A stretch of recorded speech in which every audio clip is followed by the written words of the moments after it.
Welcome to EXP Lore Cyber podcast, which is essentially the lore of experienced cyber explorers and exploiters of today. Today, I'm glad to introduce you Giga Kokaia, who has impressive IT experience, particularly more than 12 years of Java experience as of today. Many cybersecurity professionals struggle with Java programming language. Today, we hope to demystify the past and future of this mighty system of Java programming. Enjoy! Why did you pick Java? Long time ago. I don't know, because it was easy to write programs. It was easy to get libraries I need. And it was clear and easy way to manage the program's lifecycle. It was predictable and clear. It's easy to write threads, and I moved to Java from Delphi. Oh! All the Russian malware comes from Delphi, so that's a good pick. When we do reverse engineering of that, we sometimes we see, oh, okay, because that's what they learn in universities. In post-Soviet Union, I think that's what we learn in universities. Delphi is a really useful skill. Yeah, it's a language without memory management, so you have to think about how you write your program, because you should avoid memory leaks. And yeah, it's a good skill to have when you build Java. Well, there is garbage collector, which takes part of the job and clears memories for you. Another thing why I liked Java is multi-platform, so it could work easily in Windows, can work in Linux, and universal. That was my. That's why I love. I totally understand what you mean, because when you say universal Java, you mean it. It's actually universal. Because when people say, oh, Python is universal, oh, no, it's not. You take Python, you take different libraries, they work different on different systems. Java is universal because you have Java virtual machine that is universal. This new stuff like Go is universal. No, syntaxes might be universal. Yeah, and another thing they really think about is its backward compatibility. When you upgrade from old version to new version, they try to do minimum changes, minimum breaks. And I don't know if you ever tried to change application, to upgrade application written in Python 2 to Python 3. It's not easy because of different stuff. But now you do not use Java 18. Pardon me for not knowing language, with Java 8, right? So if it's written on Java 8, you will download the old version of Java to work with Java 8. Same thing with Python 2. I just do download Python 2 and run programs in Python 2. Yeah, that's what happens. Yeah, so upgrading old version, it's pain. When with Java, usually it's minimum changes and minimum pay. They really keep of backward compatibility. Makes sense. Mm-hmm. I know. That's all. Backward compatibility, but I heard that Java is now commercial, and we just like it's harder for us to write software if we do not pay to Oracle for that. Is this a real thing or? No. Now, yes, Oracle bought Sun Microsystems long time ago. I can't remember exact year, but the point is Oracle was planning to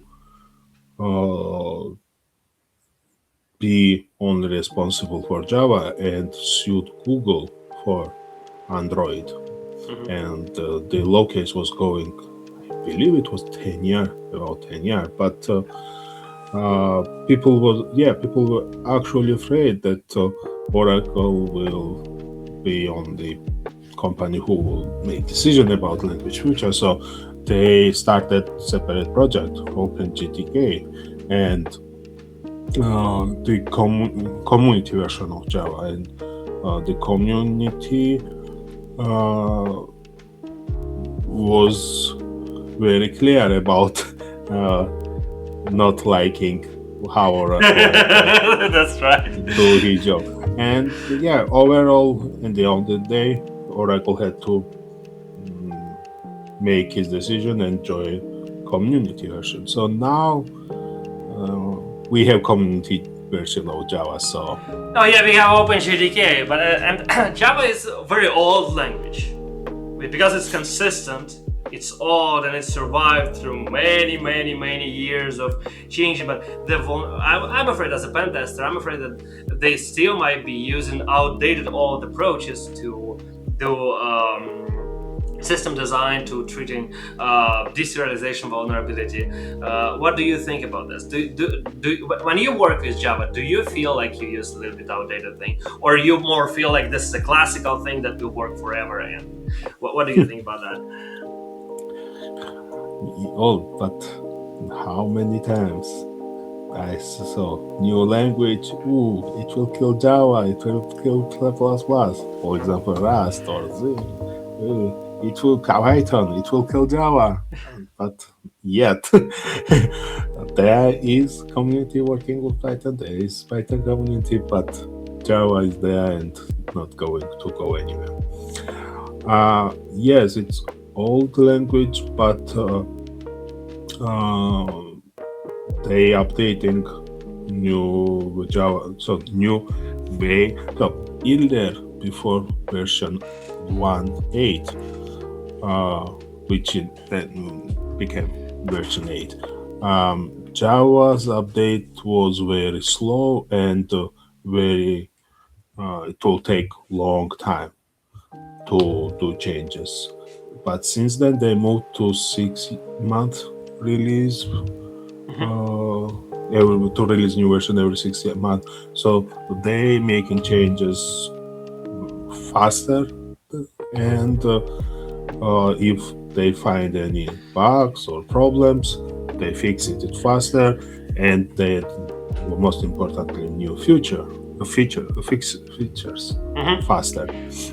Oh yeah, so, half a year, much faster. And moreover, from what I see from my perspective, we have every month or every 3 months, Java rolls out new security patches. That's good. It's good. They do react on new CVEs. They do react on researchers appropriately, which is uncommon for Oracle. But still, they do it. Well, as of now, they do respect. And about vulnerabilities, deserialization vulnerability. Yes, but it's mostly libraries vulnerabilities. It's not the core of vulnerability. Yeah, not the core Java. And yes, programmers should follow what new CVS found in old versions and upgrade it accordingly. Yeah, that's what you should do. They do it really well. They do way above the expectations. They do really good. It's unthinkable. Another unthinkable thing. Long time ago, we criticized Java because it's not really optimal. It runs the virtual machine and so on and so forth. But now, 10 years ago, we stopped criticizing for that. As we get more and more capabilities. Because earlier there was slow computers, and Java also was slower than C++ because it was interpreting bytecode, so it's compiled and then interpreted. But new technologies will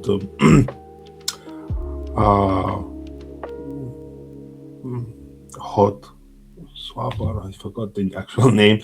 I understand what you're talking new about. New models make they take it directly with memory. That's right. Yes. The programs written in Java are optimized so much, they sometimes can be, sometimes, not always, be faster than C++. That's important. Yeah, but still bad part of it, it's still Java programs use way more memory than C++, but that's pros and cons. We use more memory, but Yes, but we don't care about memory anymore because we have so much memory. We don't care about this anymore. It was a big deal when we did competitions for programming. Yeah, programming competitions. That was important. Now, in Java, you want to take a terabyte of data. Terabytes probably still too much, but well, you can get it still. Or you can take instead of measuring memory in megabytes, now you measure in gigabytes. So yes, we don't think about it. Gigabytes. You should trademark that. Yeah, absolutely. And another thing is, a long time ago, Java was criticized because it's very strict and it's kind of, you do one small mistake and nobody understands how to fix it because it's kind of, it's everything should be done Java way. But now, that's a big plus. Huge plus, because we now use automated tools with AI to build code. And AI wants it to be strict. AI wants it to be the same. AI wants it to be matching the same pattern. AI wants to look standardized. So Java now, what was the problem for Java? Now is a big and huge advantage of Java. Because it's easier for, it's for sure. Absolutely. I agree. Predictable types. I mean, strict type language. That's why I love strict type languages. Another why I love generally Java is predictable behavior is predictable. You know what type of variable you can get in function. It's not mystery box, and is it? You don't have to guess. Is it string or it is integer or it's null? You, of course, still you should check for null. Yes, strict types. I understand what you mean. That's getting back to deserialization vulnerabilities, because you have strict types. Still having deserialization vulnerabilities is still better situation comparing to what we have in Python, for example, or in .NET still. But that's a different story. And Java, because it's being used in Android as well, as you mentioned before, the deserialization vulnerabilities and the vulnerabilities with redefining the type, they are much rare in Android world comparing to the world of languages with more flexible types. So that's right. Another thing about Java, as far as I know, because it's a virtual machine, you can trace everything that happens in the virtual machine. Yes, that's another thing why I really love Java. You can debug running application easily and just can stop execution and run almost any command in the context, and you can do your own wherever you want. You can look for variables. With C++, of course, you can stop execution and look memory, but good luck. There's not much things you can do. You can't create a new variable in that context remotely. You can't change. You can't call functions. You can just observe memory. With Java, you can manipulate and do whatever you want in that moment. So that's big plus. When you debug, it makes life way easier. Oh, I totally understand, because some people say Java is harder to debug. Actually, it's for professional who knows how to get into debugger. It's much easier. But for reverse engineering purposes, when we need to reverse engineer Java code, it's almost all the time as possible to reverse engineer to get the full Java code. Comparing to Delphi is Borland something that nobody remembers now except Russian level analysis. It's super hard to reverse engineer. Yeah, because the program written Delphi will, when you disassemble it, you get assembler. Yeah. And with Java, you can not 100% correct version, but very, very close to original, and you can fix few errors by your hands, and you can get what was written, so you can look at other libraries and see what's going on there and find, for example, bugs. One time there was a bug with the Hibernate library. It's big library. Almost everyone uses it. And because I could just decompile and download sources, I just went there, found what actual bug was. I reported it to their Jira, and they fixed it. I mean, I also suggest they fix, but oh, did you suggest to fix it? Actually, it was your contribution at that point. Yes, I suggested, but didn't. I sent pull merge in GitHub, but that's a big thing. Absolutely. Well, that we contribute how we can. Of course, I mean, if you was a CEO of that thing, of course you can go and make people fix the things. But as a person who just like use Java, that's the biggest thing you can do. That's a lot. Yeah, and the point, they knew what the error, they knew how to fix it, so they. But still, when you do Java, you need to write efficiently, right? You need to be effective in terms of to make sure that it does not take too much memory and so on and so forth. It's like any other languages. Okay. you write efficiently, program will be faster. You write not efficiently, it will be slower. So it depends on your skill. Now, I don't know. It depends on your skills. Oh, absolutely. But are there any patterns of how people write applications on Java these days? Yes, there is. What is the most current trend? What do they like now? Now, I mean the last 5 years. Yeah.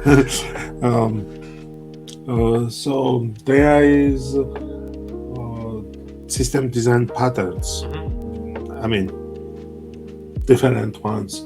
For example, behavior patterns, structural patterns, how you should define how you should do different things. For example,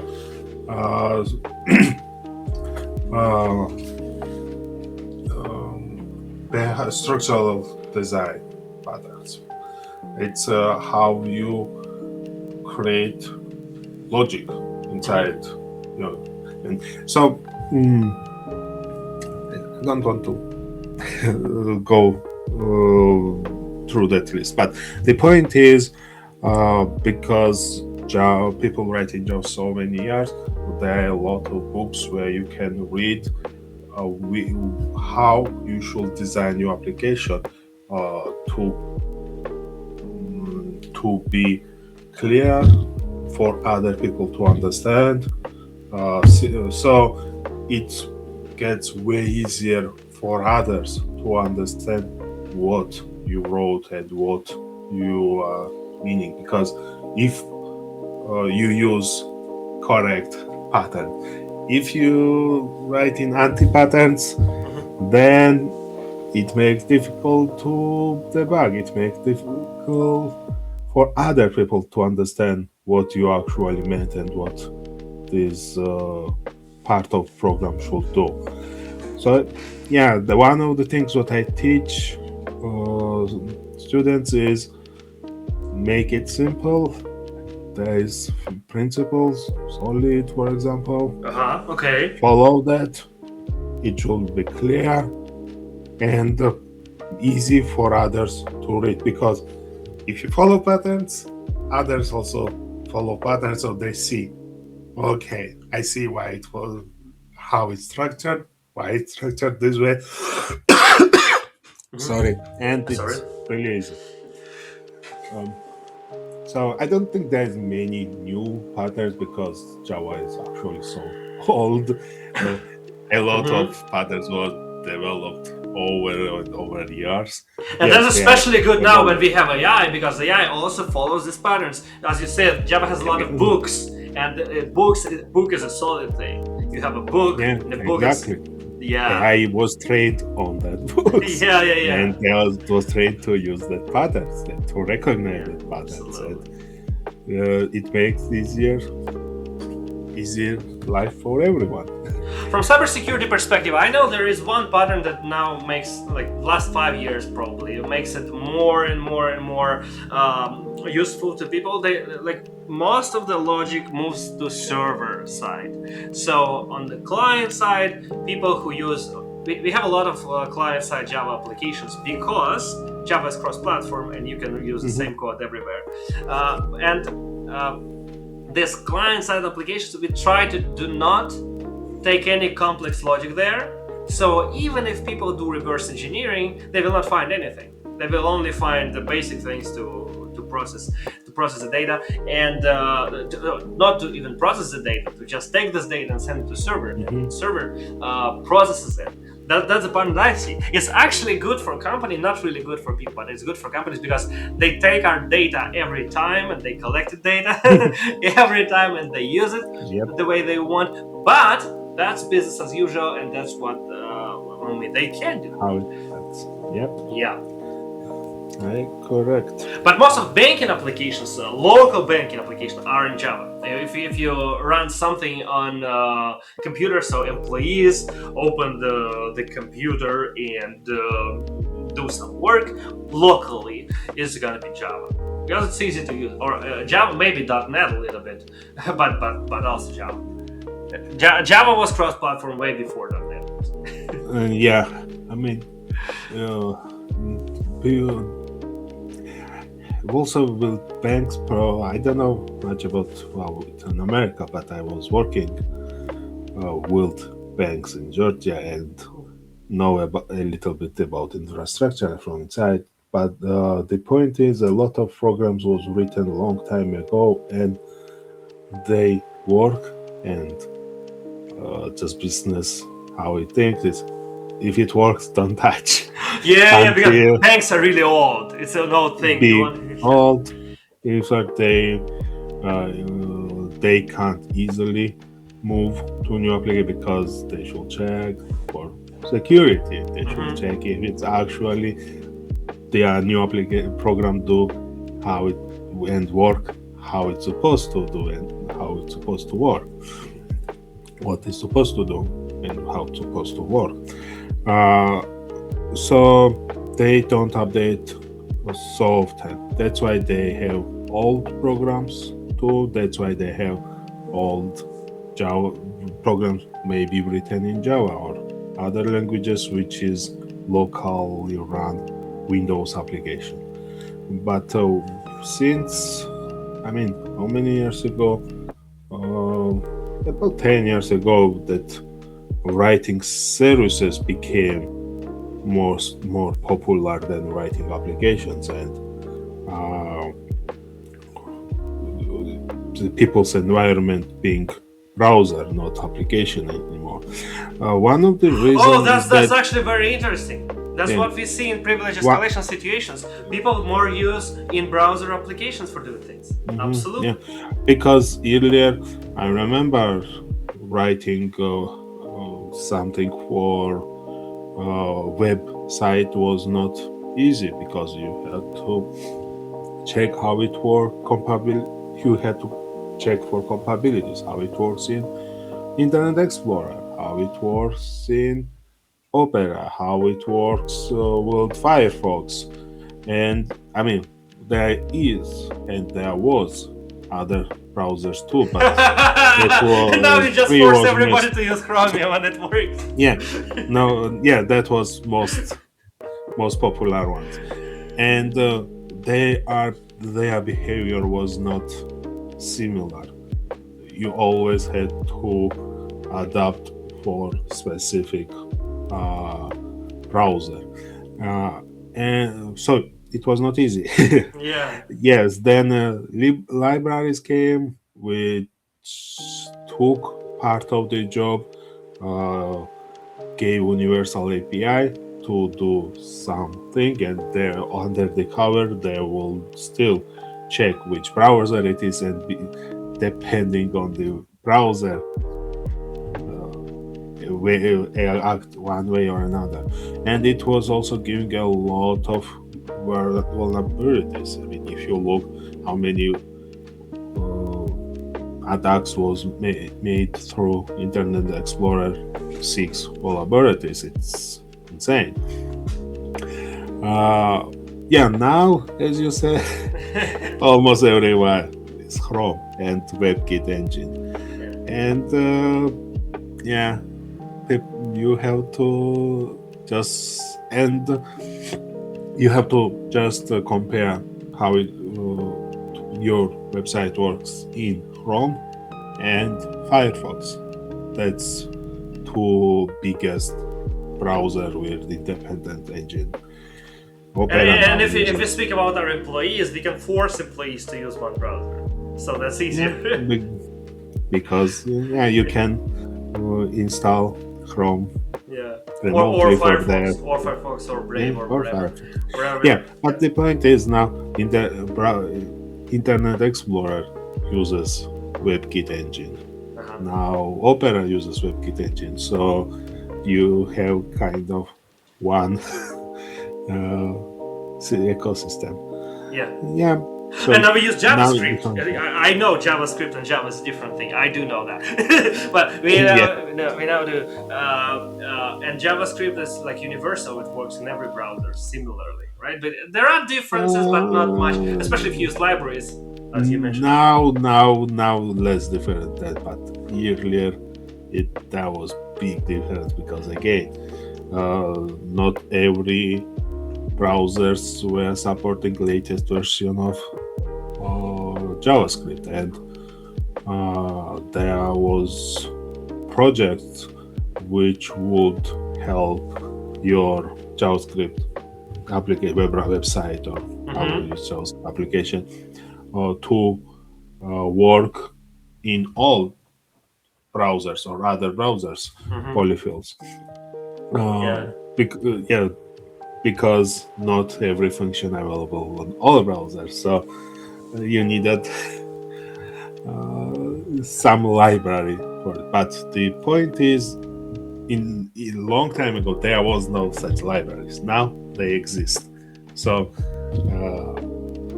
you still can use new features in older browsers because you have JavaScript library support, which emulates the new behavior in old JavaScript language version and old browser version, even if the browser itself doesn't support. That's why it's easier to write application, browser application, website, single site applications now. Yeah, and everybody used Windows at that time. Now we have Macs. It's a long time. Yeah. At that time, no, it's more of Windows. A little bit of Linux as the server side, but nobody used Linux as client devices. At that time, now we see people use them, but not much. Not enough. I think people need to use them much more often, but still. I agree. Yeah. Awesome. People are moving slowly from the Windows to Linux. I mean, overall, of course, the Linux is everywhere. Android is overall under the hood is Linux. So almost everyone uses home. No people, except people who uses iPhone. But the point is, not for FreeBSD. Yeah, Windows that's a for big difference. desktop. Yeah, Windows for desktop is still most populated operation system, and people use Windows on computers and laptops mostly. Yeah, well, But it's also fun to see that expectations of internal applications are much smaller, much easier comparing to web designs of client-facing applications. Because for internal applications, could be just a couple of forms and a big button to press submit. That's it. That's what people yeah, like. And and if you don't have to care about how you will update applications because it's on your side, so you just update your server and that's all. With all the way having Windows applications, you have also think about how to update if everyone can update, and it becomes really problematic with the people with slow internet. Now with today's internet speed, of course it's unbelievable, different. but yeah, some regions, for example, with not access to fast internet, they can have very slow internet, and updating application for them can be not easy because of just internet speed. And browser is just simple. You just log into browser and you have new version every time you log in. So yeah, it made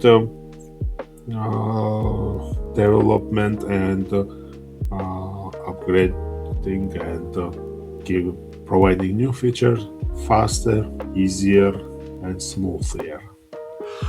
Absolutely. Giga, what do you think? We talked about all good times, but what do you think about the future? How will technology develop in the future? What will be the major changes that we anticipate? What is the next big thing? Oh. I understand, considering all the background, all what is, because it's a lot of information for you to process because you know so much about this. But how do you think? What can be? Yes, I know how it was, but the AI became so big, game changer, so fast. It's I don't know. I really can't predict how AI will go, how better they will become. I mean, the point they are now, it was unbelievable even 1 year ago how that they can become so advanced in so short period of time. If you would ask anyone about how when AI will become as advanced as they are now, people probably will say in 10 years or something similar. And yet we get here in 1 year. So it's new future.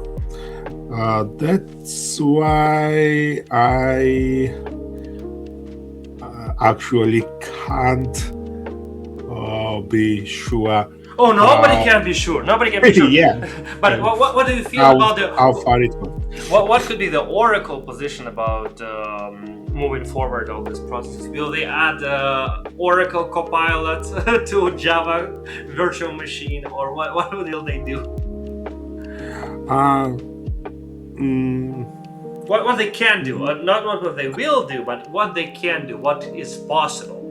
Let's enumerate that.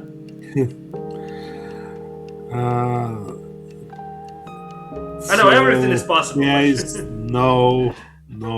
Sometimes, yeah, I should say a little bit disadvantages of big companies can create ecosystems way easily because they have more resources, but also it gives startups with less beginning investment is easy access to create applications faster, deliver faster, build less developers and way faster. That's the big change. But what was taking 6 months earlier now can be done in 1 month.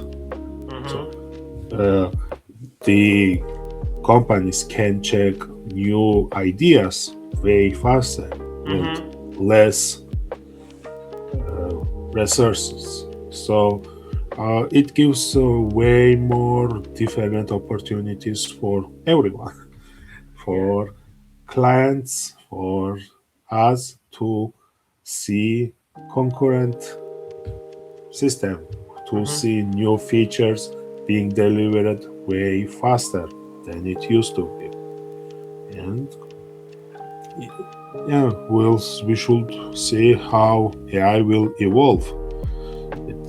I'm really curious to see what actual limit is and when we will get to the point when evolving more will take longer than just 1 year or 2 year. Oh, you think they look at the more longer perspective, because Oracle is a big company and they will look how it changes and they will do a big step later on that. I think it's gonna be much more applications, just much more granular, specific for some people applications. Yeah, exactly. That's what's gonna happen. Yeah.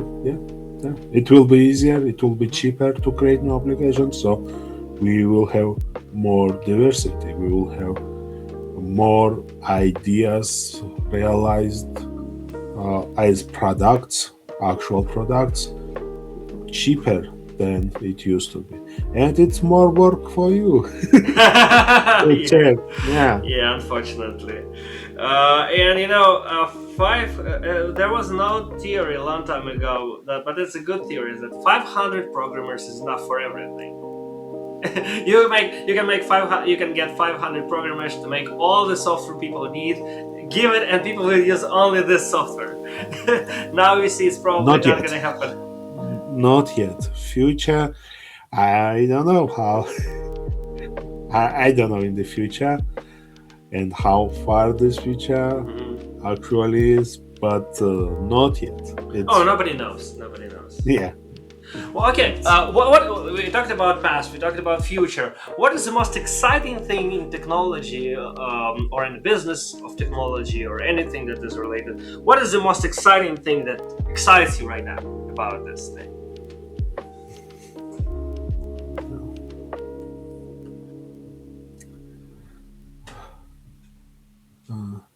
I should think about it. Well, it's hard to say it because it's all hands-on, but only people who because you love what you do, right? And to love what you do, to keep doing this, there is some reason behind that still becomes valid for many years to keep doing similar thing. And I've tried to find out this reason. I try to find out what is exciting in that.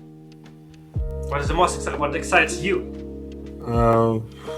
It's just being part of the world, which big part of the community which changes the world very fast and significantly. I mean, yes, when I was child, the computer was very slow.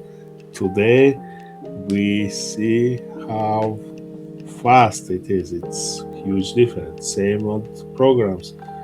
It was very limited resource, so you could not create any application. Now computers way more capable of doing different run program, and they have more memory, they have faster processors, they have faster internet.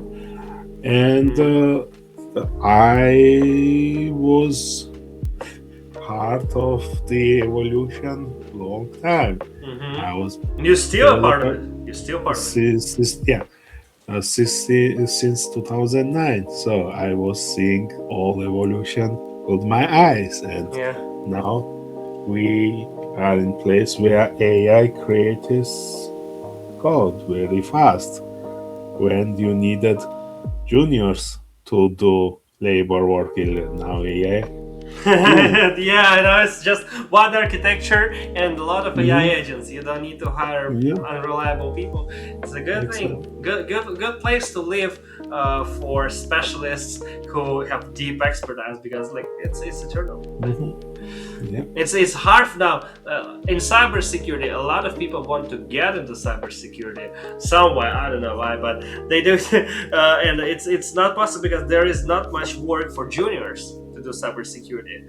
In programming, I see the same thing. There is not much work for juniors to do in programming. It's only work for people like me and you.